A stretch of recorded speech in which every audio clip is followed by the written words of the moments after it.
kadang yang kita rencanakan itu belum tentu itu adalah kebenaran. Tapi dikala kita mengerjakan, mungkin kadang-kadang itu adalah kebenaran. Makanya jangan sombong dulu. Mungkin saat ini yang kamu lakukan itu adalah kebenaran yang belum kamu temukan. Gitu. Karena kalau kamu sudah menemukan, nggak mungkin kamu melakukan. Iya.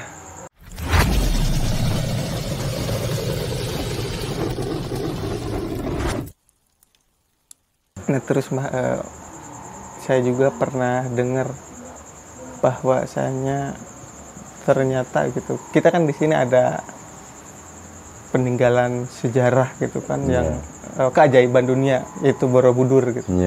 Nah pernah dengar itu ketika ditarik garis lurus, Ka'bah itu menembus Borobudur. Nah mungkin bisa mengulas sedikit tentang Borobudur itu sendiri bagi orang Jawa dulu gitu, Pak.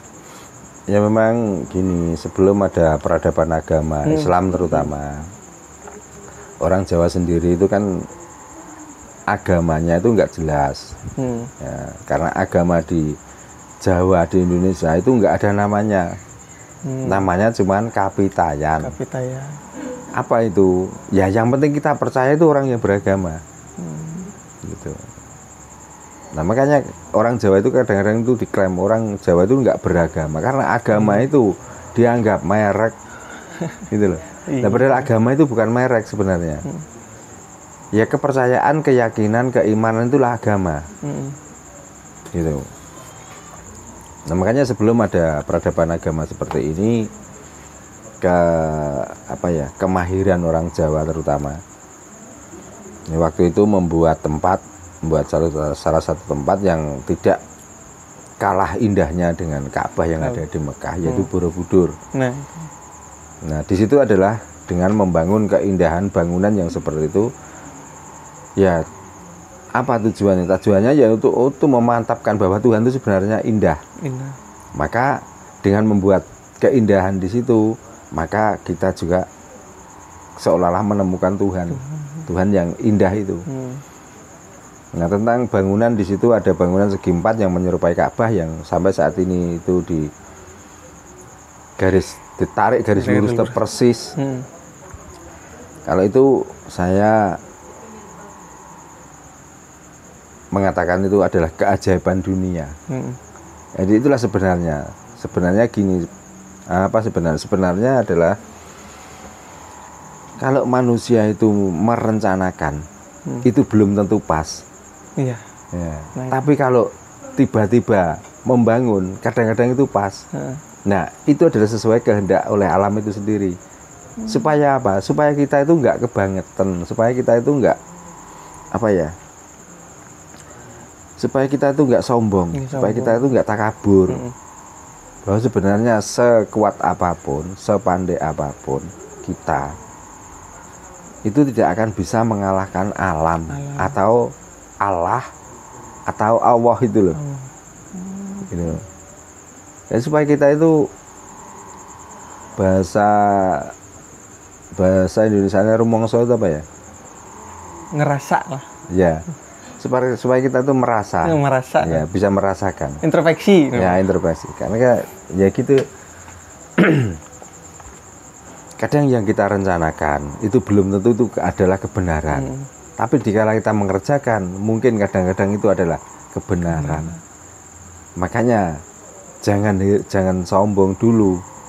Mungkin saat ini yang kamu lakukan itu adalah kebenaran yang belum kamu temukan. Gitu. Karena kalau kamu sudah menemukan, nggak mungkin kamu melakukan. Gitu. Makanya kita tuh berusaha terus untuk mencari kebenaran itu. Ya, karena kebenaran itu belum kita temukan sampai saat ini. Gitu. Jadi apa yang kita lakukan itu hanya anggapan kita itu benar, tapi kebenaran sebenarnya belum sampai pada titiknya karena kita masih mencari terus. Kita masih melakukan. Seandainya kita sudah menemukan kebenaran itu, nggak mungkin kita melakukan. Karena sudah ketemu. Mau apa lagi? Mau dilakukan lagi? Lah kok percuma men. Gitu. Nah itu Mbah, berarti bisa dikatakan kita itu terus mencari kebenaran dengan keyakinan, mungkin itu. Kita mencari kebenaran dengan keyakinan, ya. Dengan yakin itulah nanti akan, ya mungkin diperkirakan itu benar, tapi kebenaran itu adalah mutlak milik Tuhan. Nah, kita itu cuman mengira-ngira atau menduga-duga bahwa yang kita lakukan itu kebenaran, cuman itu aja. Makanya kalau kita itu hanya menduga bahwa itu kebenaran, kita harus introspeksi diri. Kita tidak harus mengatakan bahwa kita itu benar, karena kita masih mencari kebenaran itu. Jadi dari berbagai agama, dari berbagai kepercayaan, dari berbagai keyakinan, itu adalah sebenarnya hanya mencari kebenaran itu, ya, menurut keyakinan mereka masing-masing. Gitu. Seandainya dia sudah menemukan kebenaran itu, berhenti nggak akan mencari lagi. Karena belum menemukan, maka siang, malam, pagi, sore, kita terus mencari kebenaran itu. Apalagi orang kok terus ngomong, saya sudah bertemu Tuhan. Kalau kamu sudah bertemu Tuhan, kenapa nggak berhenti? Kenapa masih mencari terus? Mencari Tuhan terus, gitu loh. Dan lagian itu Mbah, analoginya itu ya bernalar logika sekali gitu Mbah. Ketika ya kalau kita sudah menemukan kebenaran, ya sudah, ngapain dicari lagi gitu kan. Atau itu sudah menemukan kebenaran, tapi ternyata kan kita itu menganggap bahwa itu benar dan meyakini itu benar, tapi balik lagi kebenaran itu mutlak milik Tuhan. Milik gitu. Tuhan. Nah kan cuma anggapan kita, bahwa yang kita lakukan itu benar. Karena kata-kata benar itu kalau dicari dari rumusnya, benar tuh kayak apa sih kira-kira, gitu loh. Karena nyatanya orang itu melakukan kebenaran, kita masih bisa mengoreksi di situ ada kesalahan, gitu loh. Kita yang sebenarnya sudah berusaha untuk melakukan kebenaran, ternyata kita masih kurang, berarti itu kan belum benar. Ini adalah pencarian kebenaran. Maka kalau begitu, kita itu nggak usah terpaku pada tulisan, pada kitab. Karena kitab hanya sekedar bisa membaca, kita tidak akan tahu kebenaran. Maka setelah kita membaca, coba kita perlu diperiksa, setelah itu diaplikasikan dengan kenyataan yang ada. Ya paling tidak dari membaca kitab, kita bisa mengaplikasikan, mudah-mudahan walaupun seperempat atau sepertiganya dari kebenaran itu kita bisa melakukan. Tapi kalau benar yang sesungguhnya, karena manusia itu nggak ada manusia itu yang benar. Ya itu karena kalau memang dia sudah menemukan kebenaran, mungkin dia sudah berhenti jadi manusia. Gitu. Jadi hidup sampai mati itu adalah sebenarnya pencarian kebenaran, gitu loh. Makanya jangan pernah membenarkan dirinya sendiri. Kalau kamu berani memberanikan kamu benar, ini kalau nak sampai salah, ya, apakah kamu bertanggung jawab tentang hidupmu? Beranikah mempertanggungjawabkan hidupmu sendiri di dalam atau ya itu di menghadapi tentang kebenaran itu? Gitu loh. Nah, balik ini tentang perspektif bahwa kita itu tidak boleh menganggap diri kita itu benar. Nah ini Mbah, ada sedikit cerita tuh yang kita tahu di Timur Tengah sana gitu kan. Mereka meyakini bahwa dari salah satunya tuh mereka benar, dari sudut A mereka menganggap mereka benar, dari sudut pandang B mereka menganggap mereka benar. Tapi kan terjadi peperangan katakanlah gitu Mbah. Nah ini yang menariknya tuh Mbah, di Nusantara ini berbagai budaya, adat, suku dan lain-lain, agama gitu kan. Dengan mereka itu tetap maksudnya mempunyai keyakinan bahwa dia itu benar gitu.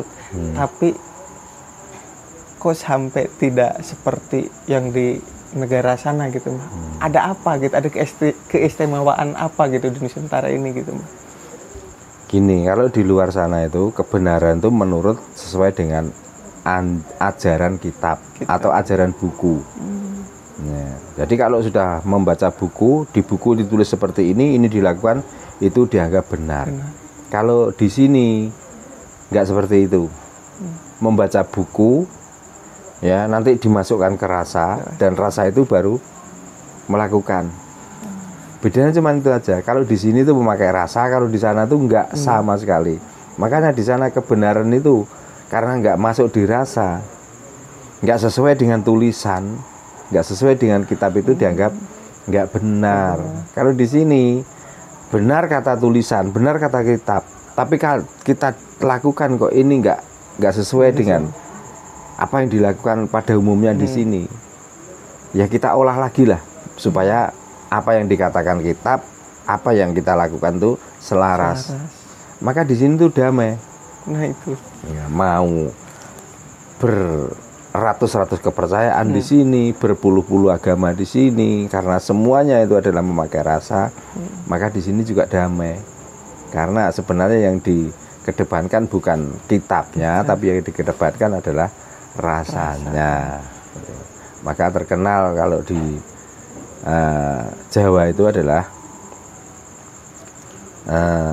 orang mempunyai agama, orang mempunyai kepercayaan, itu masih mencari jati dirinya, menjadi manusia, bukan identitas menjadi menungso. Jadi manungso dan menungso. Nah, orang yang percaya dengan kitab itu adalah menungso. Orang yang mempunyai rasa, memakai rasa, itu dinamakan manungso. Jadi manunggalake rasa. Kalau menungso memang dia dinamakan menus-menus kaken dosa mergo karena dia menganut pada tulisan saja. Makanya damai di sini tuh. Orang mau berilmu seperti apapun, setelah masuk di Nusantara, dia pasti kagum.